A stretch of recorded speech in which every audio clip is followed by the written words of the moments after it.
Eu sou a Gabi Fertag e bem-vindo ao meu canal. Então, nesse vídeo eu vou te dar 10 dicas antes de começar o processo do destralhe. Porque a gente começa a assistir esses vídeos de destralhe, começa a morrer de vontade de destralhar a casa inteira, de ter a casa toda organizada, limpinha, mais leve. Mas a gente tem que considerar alguns pontos que são muito importantes antes de começar o destralhe para que a gente tenha sucesso nessa missão. Então, se vocês também gostam desse assunto, assiste o vídeo que nele eu vou te dar as 10 dicas antes da gente começar o destralhe.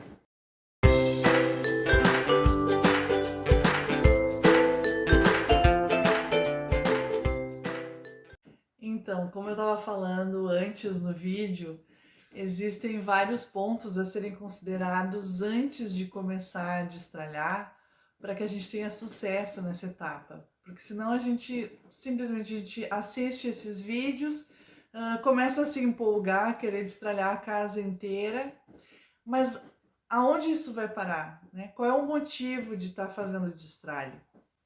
Qual vai ser a hora que a gente vai parar e vai poder viver outras coisas, né? Como é que a gente vai manter a casa organizada, a nossa rotina, a nossa vida do jeito que a gente gosta?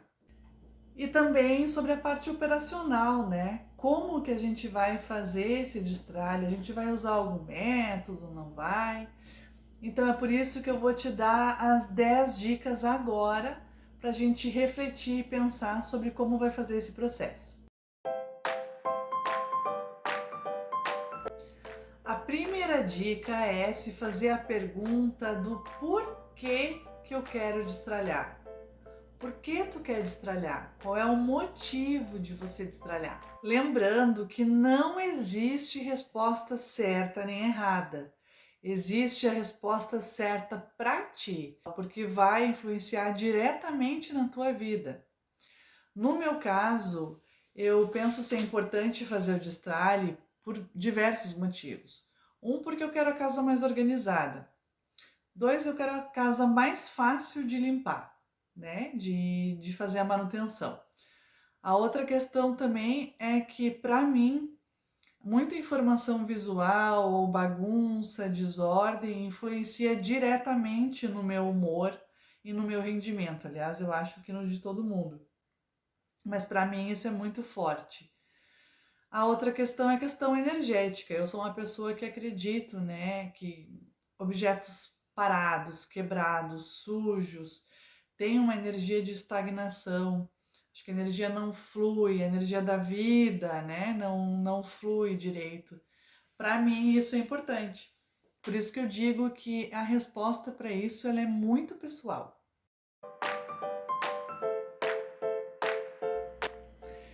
Tenha definido quando vai ser a hora de parar esse primeiro destralhe. Quando que vai estar bom para ti? Com relação à pergunta de quando vai ser a hora de parar, isso é bem importante a gente fazer, porque o destralhe ele pode se tornar um vício, né? Ele dá um prazer imediato, apesar de ser trabalhoso, ele dá bastante prazer também. Então, quando é que vai ser a hora de parar, né? No meu caso, eu quero chegar a ter um número de objetos mínimos que eu realmente precise e alguns que eu ache bonito e que me tragam alegria, por exemplo. Mas e para ti? Quando é que vai ser a hora de parar de fazer esse destralhe? Também se faça a pergunta de como é que tu vai manter o resultado desse destralhe. Isso também é algo bastante pessoal.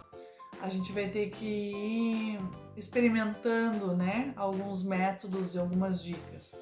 Eu, no meu caso, eu pretendo utilizar o entra um, sai um, no caso de objetos que eu quero substituir, e pretendo fazer os destralhes total, assim, da casa toda, periódicos. Só não sei ainda se eu vou fazer de 6 em 6 meses ou um período um pouquinho menor. Mas a princípio eu pretendo fazer na entrada do inverno e depois lá no final do ano, né, antes do ano novo, para já entrar com a casa renovada no ano seguinte.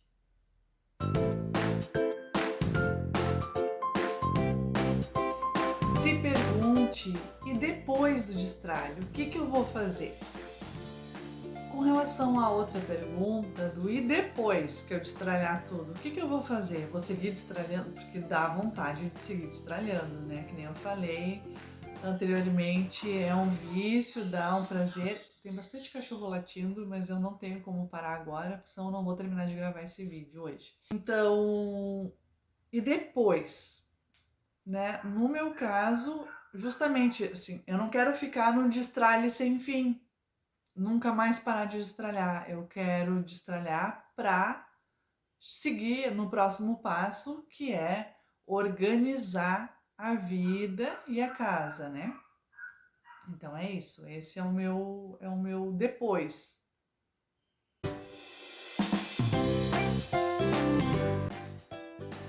Veja se você tem alguém que possa te ajudar nesse processo. Esse processo de destralhe, ele é bastante cansativo, ele demanda bastante energia da gente. Então, se a gente tiver alguém que possa nos ajudar na parte operacional mesmo, que é pegar objetos, trazer para algum local, né, depois guardar, limpar, isso aí já vai ajudar muito, né, já vai dar um alívio.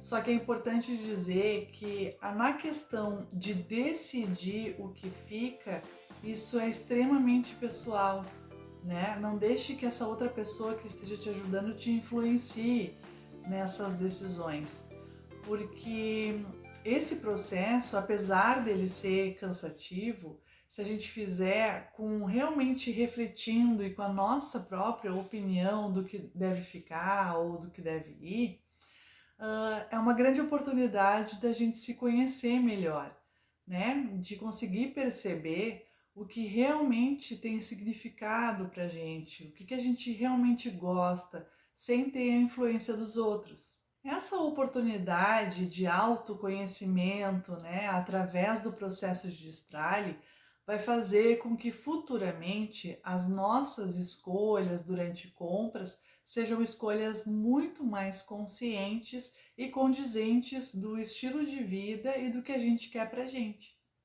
Mas tu não tem ninguém para te ajudar, não te preocupa, que tu vai conseguir, isso eu garanto, porque eu tô conseguindo sozinha e mesmo aquela mundaréu de coisas que eu tinha, mas vai ser mais demorado e vai precisar de mais paciência.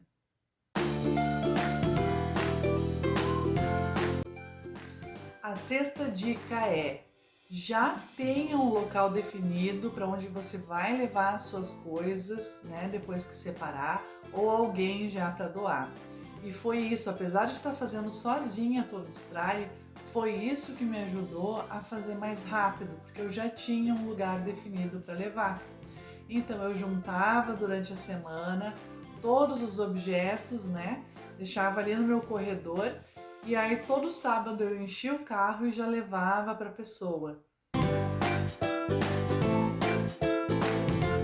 A sétima dica é que se tu decidiu vender alguma coisa, assim que tu já fizer o destralhe daquela categoria, já coloca para vender antes de seguir o destralhe, porque senão vai ficar ali.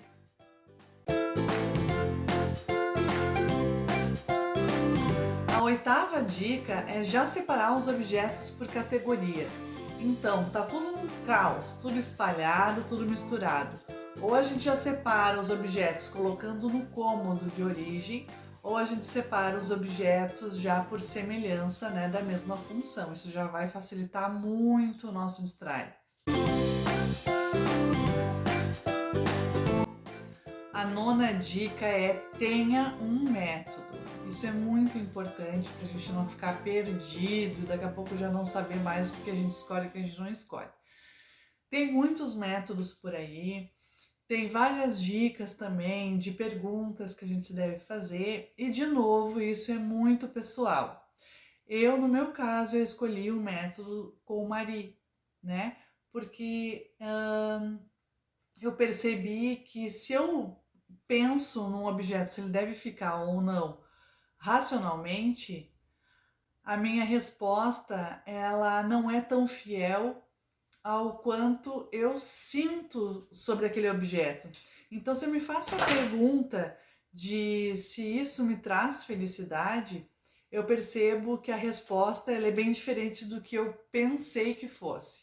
Geralmente, todos os métodos têm perguntas e tem uma ordem para ser feita o destralhe, né? De perguntas tem essa, né? De isso me traz felicidade.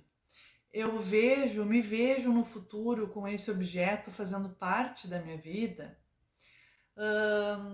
Tem algumas outras dicas que é separar e escolher primeiro o que fica, para depois decidir sobre o que a gente ficou em dúvida. Tem também perguntas como, por exemplo, não estou usando agora, né? Acho que não vou usar num período curto de tempo, mas esse objeto ele é fácil de eu comprar de novo, ou de eu pedir emprestado. Então tem vários métodos dessa maneira que nos ajudam a fazer as perguntas certas e a escolher, né, os objetos que a gente quer manter na nossa vida. A mesma coisa com relação à ordem do destralhe. Tem alguns métodos que é por cômodo, outros vão te indicar a começar pelo que é mais fácil, né? Ou o que está menos bagunçado, por uma gaveta.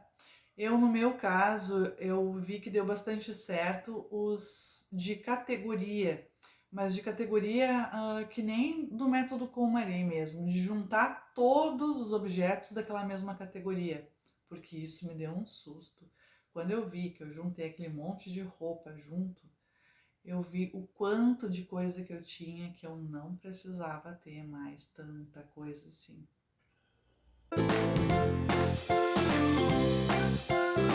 E a 10ª dica é se dê um prazo. Se dê um prazo e seja constante nesse destralhe, né? Nem um prazo muito curto, que tu vai te frustrar, que não vai conseguir cumprir, mas também não deixar assim, a Deus dará, eu vou fazendo e não tenho um prazo para terminar, porque senão vai ser frustrante igual. Que nem eu já tenho assim, ó, o mês, como eu tive a mudança, então o mês de março é o mês do destralhe e o mês de abril no máximo eu quero terminar. Dei uma atrasada, na verdade, porque eu comecei a gravar os vídeos. Então, eu achei muito importante de começar a dividir com vocês esses momentos e essa etapa do destralhe para também motivar outras pessoas, né? Eu vi que tem muita gente interessada sobre esse assunto, então eu decidi compartilhar com vocês. O cachorro tá feliz, tá correndo e, como eu tava falando, se dê um prazo então, né? E seja constante, vai lá e vamos, né? Porque eu também tô fazendo, então vamos lá que a gente vai conseguir, tá bom? Um beijo, espero que tenham gostado do vídeo. Até mais, tchau!